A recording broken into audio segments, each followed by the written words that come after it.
NIN for inviting me to this very interesting meeting, and indeed congratulations to the 100-year kind of anniversary of such a reputable and important institute. And in a way I can relate, because the Rowett Institute, where I'm from in Aberdeen in Scotland, also had its 100-year centenary kind of 5 years ago. We started in a very similar fashion, kind of with a small laboratory, only a couple of people, initially focusing on animal nutrition, and by improving biochemistry techniques and surveys to kind of assess the dietary intake in the population, and moving on to kind of our much more kind of comprehensive technologies nowadays, looking at genomes, metabolomes, looking how diet affects disease, how we kind of can use behavioral sciences to kind of address challenges. And I think we're all kind of coping with similar challenges, and it's quite exciting to be here in a different setting. So today I'm going to talk to you about the impact of agrosystems producing farmed seafoods. I think has not been a lot of information on seafood per se, on food security and nutritional status. I will try to give a bit of a global perspective, but particularly focus on a study that we are currently doing in Bangladesh. So let's have a look at the role of fish in the production of global food supply. And as you can see in this graph, which is kind of an FAO graph, is that in terms of capture fisheries and aquaculture, kind of up till probably about 1974, most of the fish that we consumed was indeed delivered by capture fisheries. However, since then, the aquaculture industry have kind of grown tremendously. And at the moment, if you go to any market or any supermarket, kind of half the fish you will consume will be farmed, and that's kind of globally. The good news is that actually we've been keeping pace with the population growth and with the increased demand for fish as a protein-rich source. We have increased our fish production quite dramatically, mostly through the introduction of the aquaculture industry. So you would say that that's actually quite good, and I think during one of the first presentations I saw 2 days ago, it was indeed mentioned that fish supply is not necessarily a big problem. However, we saw this commentary published in Nature kind of 2 years ago, where they kind of were addressing the fall in fish catch, and the fall was obviously kind of due to smaller fish being caught. Kind of there's more kind of O2 in the oceans, kind of leading to less growth in fish. There is overfishing, there is pollution. So overall, we see actually kind of quite a dramatic decrease in some of the stocks that kind of people consume quite often. And if you consider fish, obviously it's not only a lean source of protein that is low in saturated fat, but it's also a very rich source of omega-3 fatty acids, and often underestimated a rich source of micronutrients. And especially in low and middle income countries, where more than 20% of the weight of their food is actually provided by fish, these people are actually increasingly vulnerable to micronutrient deficiency, which may be driven by a decreased fish intake. And indeed, this commentary calculated that 1.39 billion people, and that's about 20% of our population, is actually at risk or being vulnerable to kind of decrease in micronutrient intake because of kind of lowering fish stocks. So what I said, kind of looking at fish, what you get in the market, what people are eating, there's very different fish providing different nutrients. Some of them are particularly high in omega-3 fatty acids, EPA and DHA. Others, especially the fatty fish as well, are rich in vitamin D, whereas shellfish, for example, is extremely rich in vitamin B12, and some of the small fish that are kind of grown, especially in small fish farms in, for example, Bangladesh are particularly rich in vitamin A. But as I said before, fish is also an important dietary source of micronutrients, selenium, zinc, iron, and iodine. And by actually kind of looking at fish consumption in low and middle income countries, fish is contributing kind of quite an important part to micronutrient in the diet. So what I said, in my talk, I would focus quite a bit on Bangladesh. And this is actually a study that was done in over 25,000 households in Bangladesh, where they looked at household consumption patterns based on kind of changes in fish intake. And as you can see in this graph, is that fish intake has really increased about 30%, predominantly through kind of an increase in farmed fish. And that is associated with kind of an increase in energy intake and protein intake and fat intake. But over that time period, which was between 1991 and 2010, we also saw a decrease in iron and calcium. So obviously this decrease is not necessarily completely due to the fish intake. But it does show you that actually kind of increasing fish consumption is not necessarily always improving nutritional status. There are multiple factors involved. And especially, I think, as with farmed fish is very dependent on what it is fed. Like humans, it can produce its own omega-3 fatty acids, so it is dependent on what is fed through the food chain, on kind of what the composition of the fish is and what we are in the end are eating. So in addition to micronutrients, kind of fish, what we know it for is actually kind of a really rich supply of EPA and DHA. And if you look at global blood levels of EPA and DHA, which as a ratio of total fatty acids, which we are calling the omega-3 index, and we measure that normally in red blood cells. That's an agreed kind of biomarker of fish intake, but also of risk of cardiovascular disease. We see that kind of many countries like United States, UK, Ireland, but also India actually have quite low levels of omega-3, a low index of omega-3. Whereas some other countries, like Japan and the Arctic countries, have actually an omega-3 index which is above 8%, and that level is actually associated with the reduced risk of heart disease. So as you can see, there is still actually kind of huge scope for improvement in terms of omega-3 index. So I will show you also kind of how we can assess that on the intervention level, and this is referring back to a study we did in Scotland a couple of years ago, where we kind of farmed fish, but we actually farmed fish on different diets. And the diets were, on the one hand, very representative of how we used to kind of feed the fish, which is high fish meal, fish oil diets. But increasingly, we are actually kind of feeding fish a diet which is much more plant-based. So instead of fish oil, we're using rapeseed oil. Instead of fish meal, we're using kind of plant-based meal. And obviously that will affect the composition of the fish. And indeed, in the last 10 years, the fish which are predominantly farmed are actually kind of decreased in EPA and DHA by almost half. So obviously you can see that that could potentially have a huge impact on the health effects that the fish may give. And so we did a trial. We actually kind of grew salmon on the 2 different diets for 3/4 of a year until we had a salmon of about 3.5 to 4 kilos.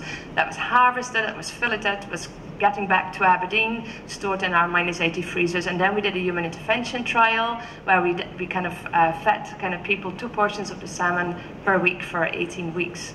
And one of our main outcomes was the omega-3 index.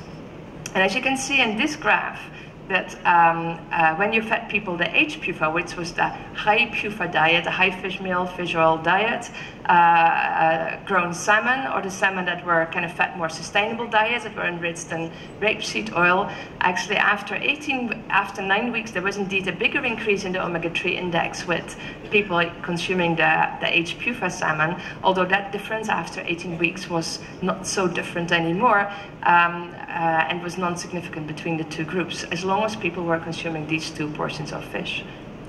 So, but importantly, obviously this is kind of a group average. We also know that people respond quite differently to exactly the same intervention. And this is an area which is very much driven by the precision nutrition concept. So we can give exactly the same diet to, let's say, 100, 1,000 or 1,000,000 people, and they will all respond very differently. So if you look, for example, at the individual responses in omega-3 index, you can see control, kind of there was not a lot of change in the omega-3 index.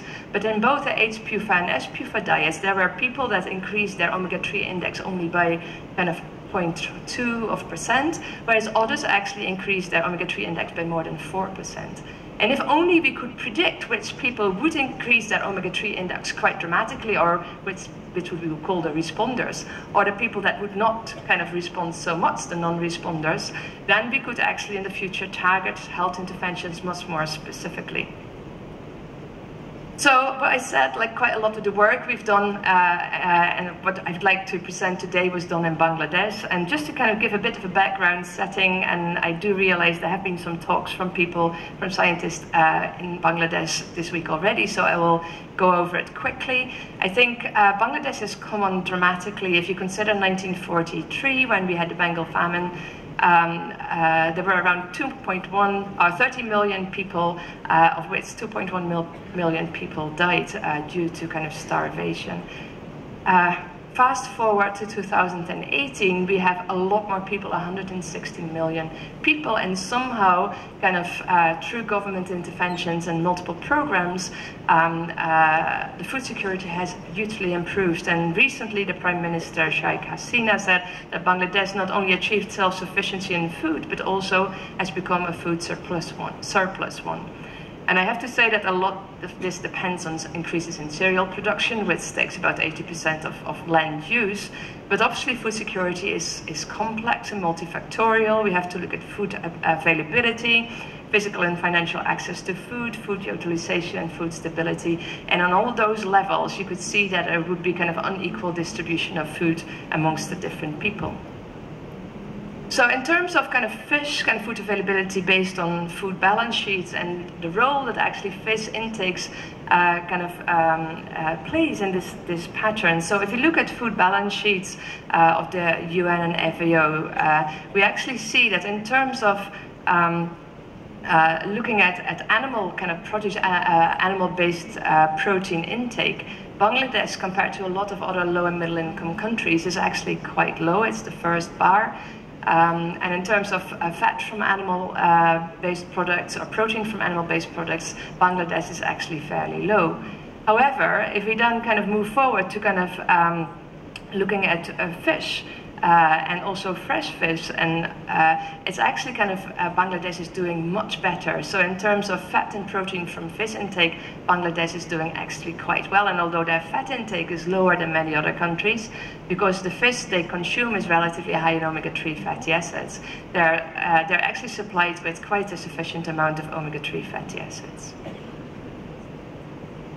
So, but what was already kind of mentioned by Alan this morning as well, kind of just looking at dietary intake and how that affects health is actually quite a limited view on what the whole concept is. So we can look at dietary intake in relation to household income, for example, household hierarchy, and how that affects health. We can look at growth. We have heard a lot about stunting, nutritional status, and for example, maternal health outcomes. But there's a lot of factors that feed into this. There's obviously kind of the agroeconomic chain, so in terms of production, availability of technology, commercial actors, availability, so how does it actually get onto the market, and how do have different communities access to this. But also, if you look at the link between dietary intake and health, often what is overlooked and what I just mentioned is there is actually kind of an individual that has, because of their genetics and their physiology and their health status, quite a unique way in responding to what is being fed to this person. And really, if you want to kind of look at kind of the complete impact of policies, for example, and whether something is cost effective, that really only works if you take the whole picture. So I will tell you something about a research that is currently still ongoing in Bangladesh. The setting is the southwest of Bangladesh, where I've been looking at 600 adolescent girls, kind of being part of 600 households across the coastal tidal floodplain areas. And I think we have looked specifically at this area because we know that the production of fish is very much dependent on the area where the fish is being produced.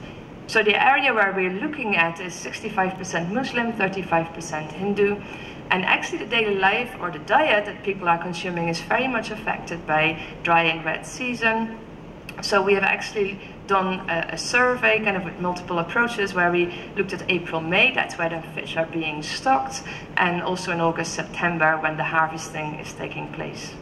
And we actually try to look whether nutritional well-being can be predicted to agricultural production, really kind of linking up the whole global food chain, which usually doesn't really consider dietary intake or health outcomes.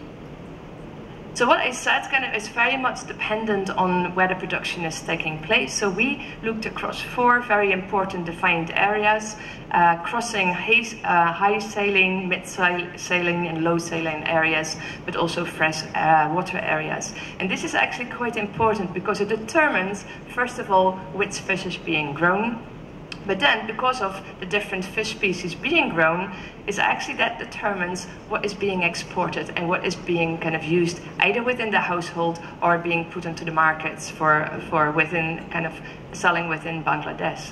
So most fish is actually consumed within Bangladesh, apart from shrimp shrimp, for example, which is kind of mostly exported. So depending on how much of your produce is shrimp and prawns, that determines how much is being exported. And you can imagine that this is quite a high value product. So often it is the case that these farmers will actually put it on the market because it will give them an income, and then they may actually be dependent on much more kind of low value kind of fish in terms of composition, which they use for family consumption.